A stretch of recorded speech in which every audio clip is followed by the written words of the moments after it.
പറയാൻ പോകുന്നത് ഒരു പൂച്ചയുടെയും മീൻകാരന്റെയും ഒരു കഥയാണ്.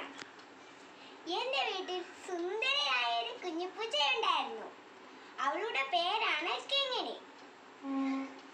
ഇന്നും ഞങ്ങൾക്ക് മീൻ തരുവാനായി ബാബുചേട്ടൻ വരുന്നുണ്ടായിരുന്നു. ബാബുചേട്ടനും കിങ്ങിണി പൂച്ചയും നല്ല കൂട്ടുകാരായിരുന്നു. സൈക്കിളിന്റെ ബെല്ല് കേട്ടാൽ എവിടെയാണെങ്കിലും കിങ്ങിണി പൂച്ച ഓടിയെത്തും. കിങ്ങിണി പൂച്ചയ്ക്ക് ബാബുചേട്ടൻ എന്നും മീൻ കൊടുക്കുമായിരുന്നു. ഒരു ദിവസം അമ്മ മീൻ വാങ്ങാൻ പോയപ്പോൾ കിങ്ങിണി പൂച്ച ബഹളം വെച്ചു. ബാബുചേട്ടൻ പറഞ്ഞു, ബഹളം വെക്കാതെ അടങ്ങി നിൽക്കൂ. ഞാൻ ഇന്ന് നിനക്ക് പിടയ്ക്കുന്ന അയലയോ മത്തിയോ തരാം. അപ്പോൾ അവൾ മ്യാവൂ എന്ന് പറഞ്ഞു കരഞ്ഞു. ബാബുചേട്ടന്റെ കാലിൽ തൊട്ടുരുമും.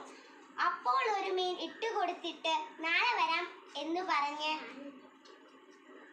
അടുത്ത സ്ഥലത്തേക്ക് പോവും. അങ്ങരിക്കെ കുറെ ദിവസം കഴിഞ്ഞ് അവളെ കാണാതായി. ഒരുപാട് അന്വേഷിച്ചു. എന്നിട്ട് അവളെ കുറിച്ച് ഒരു വിവരവും കിട്ടിയില്ല. മീൻകാരന് കച്ചവടം നടത്താൻ ഒരു രസവും ഇല്ലാതായി. മീൻകാരൻ സങ്കടപ്പെട്ട് കടപ്പുറത്ത് പോയിരുന്നു. ഒരു ദിവസം സൈക്കിളിന്റെ ബെല്ലടിച്ചപ്പോൾ ഇതാ വരുന്നു കിങ്ങിണി പൂച്ചയും കുറെ കുഞ്ഞു പൂച്ചകളും. അത് കണ്ട് മീൻകാരന്റെ മുഖം സൂര്യനെ പോലെ തിളങ്ങി. എന്നിട്ട് പറഞ്ഞു, നീ ഇത്രയും നാൾ എവിടെയായിരുന്നു? ഇതെന്റെ പൊന്നുമക്കളാണ്, ഞാൻ പ്രസവിക്കാൻ പോയതാണ്.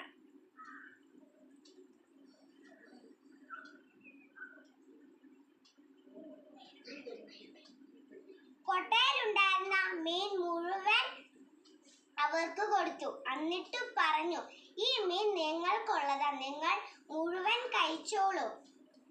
മീൻ കഴിച്ച കിങ്ങിണി പൂച്ചയ്ക്കും കുറെ കുഞ്ഞു പൂച്ചകളും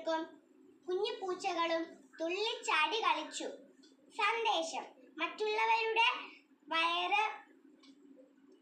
വിശപ്പ്